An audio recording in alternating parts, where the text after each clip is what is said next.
అండి, welcome to our channel. ఈరోజు మన వీడియో వచ్చేసి బియ్యం పిండితో చెగోడీలండి. వీటిని చాలా క్రిస్పీగా క్రంచీగా అయితే చేసుకోవచ్చు. ఎవరైనా సరే వీటిని చాలా ఇష్టంగా అయితే తినేస్తారు. మరి ఈ వీడియోని అయితే ఎక్కడ స్కిప్ చేయకుండా అయితే చూసేయండి. ముందుగా ప్రాసెస్లోకి అయితే వెళ్ళిపోదాం. స్టవ్ ఆన్ చేసి ఒక ప్యాన్ పెట్టి దానిలోకి మనం ఏ కప్పుతో అయితే పిండి తీసుకోవాలనుకుంటున్నామో అదే కప్పుతో వాటర్ అయితే పోసుకోవాలి. పిండి ఎంత అయితే తీసుకోవాలనుకుంటున్నామో దానికి సమానంగా వాటర్ అయితే పోసాను. నేనైతే ఇప్పుడు కప్పం పావు వరకు పిండి తీసుకుంటున్నానని కప్పం పావు వాటర్ అయితే పోసాను. ఇప్పుడు పిండి తగ్గట్టుగా సాల్ట్ అయితే వేసుకోవాలి. అలాగే కొద్దిగా పసుపు, ఒక అర టీ స్పూన్ వరకు కారం అయితే వేస్తున్నాను. నెక్స్ట్ వచ్చేసి ఒక టీ స్పూన్ వరకు వామ్ అయితే వేస్తున్నాను. అలాగే 2 స్పూన్ల వరకు నువ్వులు, తెల్ల నువ్వులు అయితే వేస్తున్నానండి. చెకోడీల నువ్వులు చాలా బాగుంటాయి. ఇప్పుడు ఫ్లేమ్ హైలో పెట్టేసి వాటర్ని అయితే మరగనివ్వాలి. మరిగిన తర్వాత ఇందులో పిండి అయితే వేసుకుని కలుపుకోవాలి. చూడండి, వాటర్ అయితే మరిగిపోయింది. ఇప్పుడు ఇందులో ముందుగా వచ్చేసి పావు కప్పు వరకు బాంబే రవ్వ అయితే వేస్తున్నాను. ఉప్మా రవ్వ అండి. సూజీ రవ్వ వేసేటప్పుడు ఫ్లేమ్ హైలో నేను సిమ్లో అయితే పెట్టేసుకోవాలి.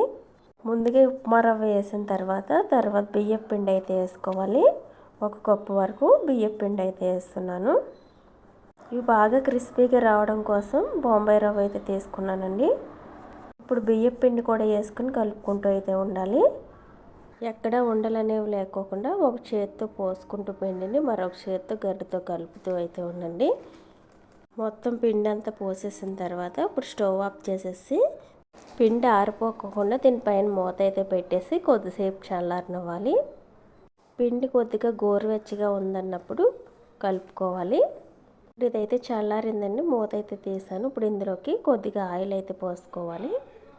2 స్పూన్ల వరకు ఆయిల్ అయితే పోసుకుని ఈ పిండి అంతటిని ముద్దలా చేసి బాగా కలపాలి. ఒక 2-3 నిమిషాల పాటు బాగా కలపండి.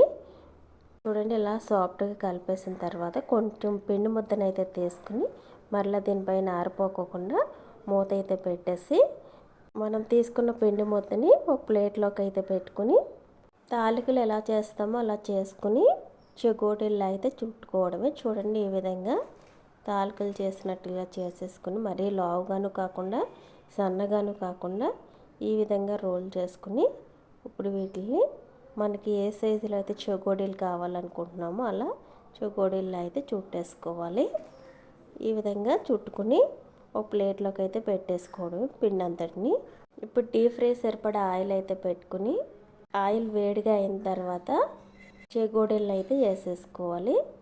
ముందు ఒక చిన్న పిండి ముద్దను అయితే తీసుకుని ఆయిల్లోకి అయితే వేసుకోండి. ఇలా పొంగుతూ పైకి వచ్చిందంటే ఆయిల్ వేడైనట్లు. ఇప్పుడైతే వేసేసుకోవాలి. ఇలా స్ట్రైనర్లోకి అయితే తీసుకోండి చెగోడీలు. అన్ని చెగోడీలు ఒకే కలర్లో ఫ్రై అవ్వడం కోసం ఇలా స్ట్రైనర్లోకి ఒకేసారి అయితే తీసుకుని స్ట్రైనర్ని అయితే ఆయిల్లోకి పెట్టుకుని కొద్దిసేపు అలా వదిలేసి తర్వాత ఆయిల్లోకి అయితే చెగోడీలు అన్నిటిని వదిలేయండి. ఇలా వేసినట్లయితే చెగోడీలన్నీ ఒకే కలర్లో అయితే ఉంటాయి. మనం ఒక్కొక్కటిగా చెగోడీలు వేసుకుంటే ముందేసిన చెగోడీలు ఫ్రై అయిపోతూ అయితే ఉంటాయి, కలర్ మారిపోతూ ఉంటాయండి. ఇలా వేసుకుంటే ఈవెన్గా అన్నీ ఒకే విధంగా ఫ్రై అవుతాయి. ఈ ఫ్రై చేసుకునేటప్పుడు మట్టుకు ఫ్లేమ్ మీడియంలో పెట్టి ఫ్రై చేసుకోండి. క్రిస్పీగా అయితే ఫ్రై అవనివ్వాలి. మీకు క్రిస్పీగా అయ్యాయో లేదో తెలియాలంటే ఇలా ఆయిల్లో ఉన్న నొరగంతా పోయిన తర్వాత అయితే తీసేసుకోవచ్చండి. క్రిస్పీగా అయితే అయిపోతాయి. కానీ ఫ్లేమ్ మట్టుకు మీడియంలో పెట్టుకుని ఫ్రై చేసుకోండి. స్ట్రైనర్ సహాయంతో చెగోడీలన్నిటిలో ఆయిల్ లేకుండా తీసేసుకోండి. చూడండి, అన్నీ ఈవెన్గా అయితే ఫ్రై అయ్యాయి. చాలా క్రిస్పీగా క్రంచీగా అయితే వచ్చాయి చెగోడీలు. ఇప్పుడు ప్లేట్లోకి అయితే తీసేసుకుని అలాగే మరొక వాయి అయితే వేసేసుకోవడమే. సేమ్ ముందు చెప్పినట్లుగా స్ట్రైనర్లోకి అయితే తీసేసుకుని స్ట్రైనర్ని కొద్దిసేపు ఆయిల్లోకి అయితే ఉంచేసి తర్వాత మొత్తం చెగోడీలన్నిటిని ఆయిల్లోకి అయితే వదిలేయండి. ఫ్లేమ్ మట్టుకు మీడియంలో పెట్టుకుని ఫ్రై చేసుకోండి. అప్పుడే క్రిస్పీగా అయితే వస్తాయి. లేకుంటే కలర్ వచ్చేస్తే కానీ క్రిస్పీగా అయితే రావండి. ఇలా ఆయిల్లో నొరగంత పోయిన తర్వాత క్రిస్పీగా అయితే వచ్చేస్తాయి.